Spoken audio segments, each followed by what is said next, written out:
Ito kakauwi lang kalapati natin galing sa training kahapon. So hindi siya nakauwi maghapon kahapon. So in-expect ko mga kalapatids na napalkon talaga. Kasi yun naman ang main reason kung bakit kami hindi inuwian dito ng ganun lang kalapit. 30 kilometers, 40 kilometers hanggang 100 kilometers is palkon talaga. Pero kung talagang kumbaga given na maganda ang linyada mo tapos hindi umuwi yung ibon mo sa training, so ang possible talagang mangyayari dyan is talagang palkon. Ayan, isa sa dahilan mga kalapatis ito Ilocano line to, Ilocano ni Kapakpak. So nag-expect talaga ako ng maganda rito kasi wala akong masabi sa katawan, sa bloodline. So maganda na. So anong reason kung bakit hindi siya umuwi kahapon? So ito nga, meron na siya ng tama na naman ng palkon. Ayan, saka dito sa ayan, mapapansin nyo mga kalapatids, nasira rito sa leg na part. Ayan o, ayan o, mapapansin mo agad yung ibon mo kapag may kakaiba. Anong oras umuwi kanina, Peps? Mga bandang 3? Ganon? Mga 3. So as of now is 4:30 in the afternoon. So 3 siya umuwi. So ito yung pinagagintuan namin kanina ni Pepong na nag-training lang ako ng Pantabangan, wala na agad yung isa, which is sino pa yung pinakamaganda sa panlaban ko ngayon. At ito nga yung ating Ilocano line. So biglang tumunog yung trapdoor. Ibon yun, sabi ko pagtingin namin ibon nga. At ito nga ayan. So hindi natin siya may sasakay bukas, hindi natin siya may kakarga. Pahinga muna siya mga kalapatids, and then kapag naka-recover, ihahabol na lang natin siya siguro sa truck na. What's up mga kano, for today's video, wala na naman mga kalapatids, loop extension na naman si Oming. Sama natin si Sir Pepong, si Sir Mac. Ayan, nag-extension na naman tayo dito sa likod na part ng loop natin. Yan po yung loop natin. Tibay, Peps, tibay talaga yan. Ispat pa lang yan. Kung ano na yan, kung rifle na yan, no? Eto na po mga kalapatids. Ang sukat is, ilan, Pes? 10x8. 10x8. Pero wala nang division sa gitna. Ayan, ito yung likod ng loop natin. Ito yung dinagdag na naman natin sa ibabaw ng ating breeders area. So ito po is breeders area pa rin, pero convertible siya sa flyer slope. So madalit sabi, after breeding, yung mga young bird na ilalabas nila, dito na rin natin sila tuturuan. So if ever na makalaro tayo sa club na sinasalihan natin ngayon, which is sa baba, kung pinayagan tayo sumali doon, ito yung loft ng pang natin, ang million loft. Ayan, kasi milyon na ng guaranteed doon. So nagawa namin ni Sir Pepong is flooring. Ayan, napakalaking flooring at napakaganda, napakatibay na flooring. Ayan 10x8 po yan. 10x8 ang sukat. Ayan, ang ginamit nating steel matting dito yung makapal. Yung malaki ang bakal niya. Ayan, pero dos pa rin. Wala kasi tayo mabilan dito yung uno ang butas. Ano, Pep? So wala tayong choice. Ito na lang ginamit natin, pero matibay. Lalagyan na lang natin siya ng screen, yung uno ang butas, yung coated. Ayan, tapos nakagawa na rin namin ni Sir Peps yung bubong. Ayan, nagawa na rin yung kakapitan ng yero. Dinugsong na namin dito sa sa may dating bubong na itong loft natin. Ayan, sa taas. Yun. So hanggang dito mga kalapatids. Ayan. Tapos ditong part, sa likod na part ng loft natin, pwedeng magkaroon dito ng trapdoor soon.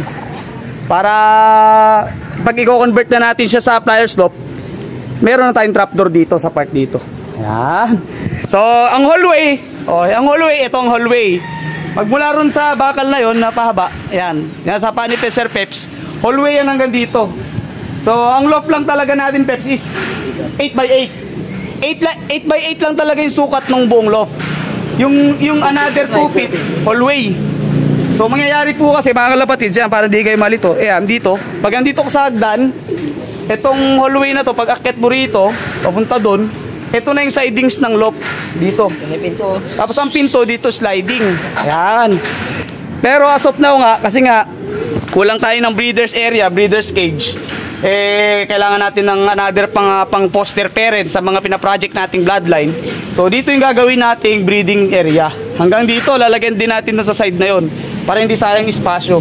Breeders area din yung pa letter L. Tapos columnal, or anong tawag ni Pare Reggie doon? Yung sa ganun, yung maramihan. Columnal ba yun? Columnal breeding? More than one. So, correct me if I'm wrong, yung lang sila, sama-sama rito sa loob. Pag nagparis-paris na, pwede mo na silang pakawalan sa loob ng loob. Tapos, isang pakainan na lang gagawin natin dito. Ayan. So ito po siya mga kalapatids. Pag bababa tayo, tapos diyan ka lang muna Sir Peps.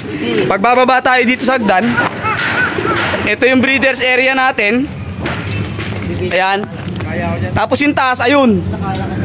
Para tayong gumawa ng another isa pang homing pigeon loft. Ayan o, ito na po yung kabuuan o. Ayan. Ay, pasensya na sa mga sampay. Si sampay eh. Ayun, yun yung stock loft natin. Ito breeders area slash flyers loft, saka flyers loft. Ayan, nakita tayo rito sa taas mga kalapati dito kay Sir Mac. Ito naman yung ano natin, landing board. Natapos na natin o. Lawak yung landing board natin o. Diba yan? Gawa ni Sir Peps. So, yan, laki niyan mga kalapati. Papunta rin sa ating pasukan ng kalapate. Yan. Dito sa double door. Yun. So pagkakita sa taas, magiging... Ay, di ba wala na-explain yung taas, no? Yung taas mga kalapatids, meron para tayong ilalagay dito. O ito na yung likod na part. Yan, ito na yung bubong. Kumbaga, bukas kasi magbububong pa lang kami. So isipin na lang natin na may yero na yan. Ayan. Tapos dito sa part dito, sa dulo, sa ibabaw na itong bagong ginagawang loft, eh, gagawin nun nating tambayan. Yan. Lalagyan natin ng upuan doon, from doon yung poste, dudugsungan pa yung pataas na gano'n. Happy. Ayan. Tapos may mahabang upuan doon. Tapos paiikutan natin ng steel matting para hindi tayo mailang. Baka malaglag tayo pag madulas, maulan. So sisecure natin. Lalo pag may bisita, nakikiabang. So yan, lalagyan natin dyan. Upuan na mahaba. Tapos lamesa dito. Bububungan din ho natin yan. May another pong bubong dyan. Para pag sobrang init, lalagyan natin ng ceiling fan. Or kisame din para maganda naman sa mga bisita. Lalo kapag may bibisitahin tayo ng mga idols natin, mga kumpare natin. So meron silang tambayan dito. Ayan. So ito, dito sa taas mga kalapatids. Kapag nagparonda ka dito, yun pag isang purpose. Pag mayroon na tayong tambayan dito sa taas dito, eh pag nagparonda tayo sa gabi, sa umaga habang nagkakape, so napakasarap po dito. Kasi dito na tayo sa taas. Ayan o.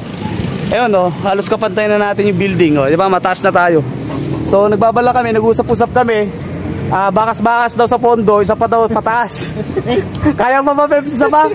Bali pang 4th floor na yun, mga kalapatids. Mag-helicopter na tayo. If ever na dagdagan pa ng isa pa ulit, eh ano na yun, parang 4th floor na talaga yung taas nun. Pag dito sa side na bahagi yung ano, kukunan mo yung mukha ng loft natin, eh ganyan po na, magiging box na siya. Parang 4 na box na siya. Ito yung stock loft, ito yung breeder's loft, ito flyers loft, tapos parang another flyers loft. Ay magiging kwadrado na talaga siya. Pero yung pinaplano natin na ano, natambayan sa taas, dito po yan na part. Ayan o, i-visualize na lang natin na merong isa pang bubong dyan pa ganun. Halos kapantay na ito. Yung abangan natin dito, yung magiging tambayan sa taas. So that's it for today. Magliligpit na kami. Yan, napakaganda ng ano nang natapos namin ngayon. Napakalawak. Isang buo na yan. Wala na pong hati sa gitna. Kaya maluwag na maluwag yung mga ibon dyan. Kapag nag-breed tayo dyan at kolumnal. Ayan po, yan o. Yan yung ilalim. O yan. Maluwag na maluwag yung liliparan ng mga ibon. Capacity siguro nito, hindi crowded. Mga kung per piraso na ibon ang ilalagay natin. More or less mga 60 to 80 birds, mga kalapatids. Ayan. Oh, check mo mabuti. That's it for today's video. Maglilinis, magliligpit, magpapatoka pa ako ng mga breeder, mga flyer. So, bukas ulit mga kalabasin natin sa day 2. Dito ka ba, boss, pre? Oo. Ayun, day 2 mga kalabas. Sama-sama ulit kami. Thank you.